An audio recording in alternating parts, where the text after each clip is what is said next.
안녕하세요. 은혜샘교회 성도 여러분, 최선종 목사입니다.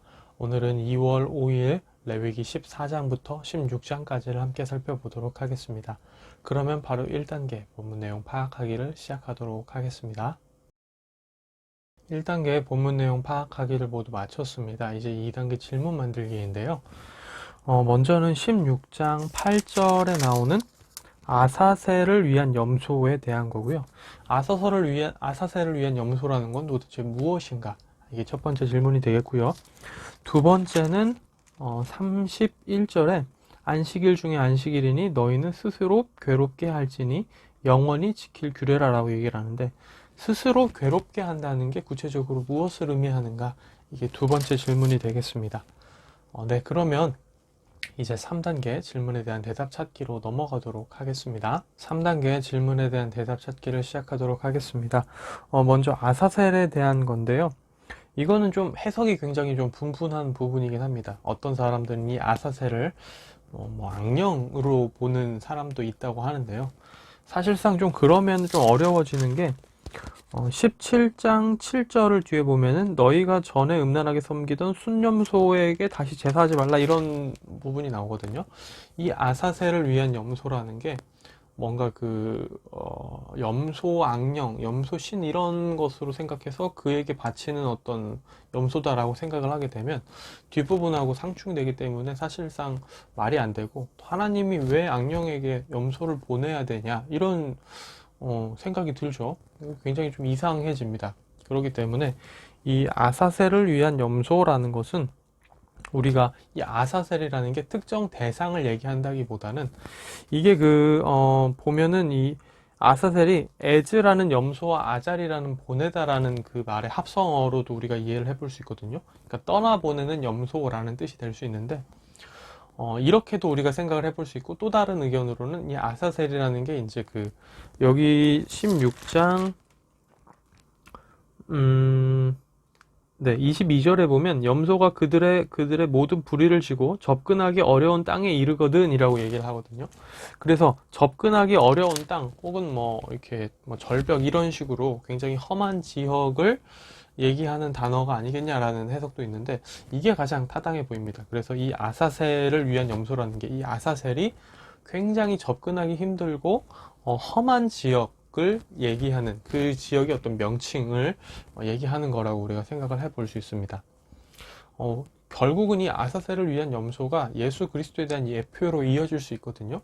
그런 예표로 이어짐까지 생각을 해봤을 때 더욱더 이 아사셀을 위한 염소라는 것은 험하고 생존하기 힘든, 22절의 표현을 빌리자면 접근하기 어려운 땅, 이렇게 보는 게 가장 타당하지 않을까, 이런 생각이 듭니다. 네, 그리고 16장 31절에 보면은 스스로 괴롭게 하라 라고 얘기를 하는데요. 보통 이 말이 당시 유대인들에게는 어떻게 해석이 됐냐면요, 스스로 괴롭게 한다 라는 것은 스스로 금식하고 근신한다 라는 의미로 받아들여졌다고 합니다. 그래서 실질적으로 제가 알기로도 중동 전쟁에서 이집트 쪽에서 이스라엘을 선제 공격할 때 이 속죄일, 욤키푸르라고 하는데요. 이 속죄일에 군인들도 전쟁을 하지 않고 속죄하는 그걸 이용해가지고 선제 공격을 그날에 먼저 한 걸로 알고 있거든요. 그만큼 이들에겐 이 날이 굉장히 중요한 날입니다. 굉장히 중요한 날이고, 스스로를 괴롭게 하고 금식하고 근신하는 날인데요. 이들에게 근신한다는 내용은 크게 4가지 의미가 있었다고 합니다. 먼저 첫 번째로는 목욕을 하지 않는 것을 얘기를 했고요. 두 번째로는 기름을 바르지 않는 것을 얘기를 했답니다. 세 번째로는 가죽 신발을 신지 않는 것을 얘기했고, 네 번째로는 이제 부부간에 그런 관계를 갖지 않는 것을 얘기를 했다고 하는데요. 그래서 이제 스스로 괴롭게 하라라는 것은 금식과 방금 말한 4가지를 포함해서 5가지를 하지 않는 것을 얘기를 했다는 거죠. 그렇게 이제 스스로를 괴롭게 했다는 건데, 기름을 바르지 않는다는 것은 자기 자신을 치장하고 꾸미지 않는다는 겁니다. 지금도 이제 이스라엘 사람들은, 우리는 보통 이제 머리에 이제 꾸밀 때 머리에 왁스라든지 무스라든지 젤 이런 것들을 바르잖아요. 이제 그런 걸 머리에 발라서 이제 머리를 꾸미는데, 이들은 머리에 바르는 그런 기름이 있습니다. 머리 기름을 발라가지고 이들은 꾸미기도 하고 이제 하는데, 기름을 바르지 않는다는 것은 자신을 치장하고 꾸미고 드러내지 않는다는 것의 어떤 포괄적인 표현이라고 할 수가 있겠죠. 목욕이라는 것은 자기 몸의 어떤 안락함과 쾌적함을 위해 무언가 하지 않는다는 거 얘기가 되겠고요.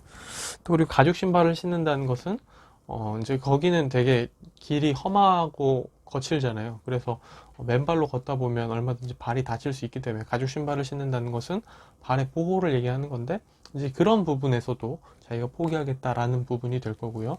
또 이제 쾌락과 즐거움이라는 부분에서도 내려놓는다는 거죠. 오락적인 부분도 다 내려놓고, 이런 식으로 하면서 이들이 집중하는 겁니다. 하나님 앞에 내가 죄를 대속한다라는 것, 나의 죄를 회개한다라는 것, 그것을 되게 집중하는 거죠. 그 부분에 이제 초점을 맞추고 강조한다고 해야 될까요? 자기가 지금 하는 행동의 의미가 무엇인지 묵상하고 되새기는 이런 행동이 됐다라고 볼 수 있겠습니다. 그러니까 이 스스로 괴롭게 한다는 것의 의미, 이들이 대속죄일이라는 이 날의 의미를 어떻게 받아들였는가를 우리가 또 오늘 본문을 통해서 확인해 볼 수가 있겠습니다. 네, 그러면 3단계 질문에 대한 대답 찾기는 모두 마쳤고요. 이제 4단계 본문 묵상하기로 넘어가도록 하겠습니다. 4단계 본문 묵상하기까지 모두 마쳤습니다. 이제 마지막 5단계 적용하기인데요. 여기를 보면 이제 네, 적용하기에서 제가 집중했던 부분은 한 부분인데, 오늘 질문과도 관련이 있었던 이제 안식일 중에 안식일 16장 31절에 대한 얘기인데요. 이제 대속죄일 얘기인데, 스스로 괴롭게 한다라는 의미에 대해서 좀 생각을 해봤어요. 우리가 이제 질문에 대한 답을 찾으면서 얘기했듯이,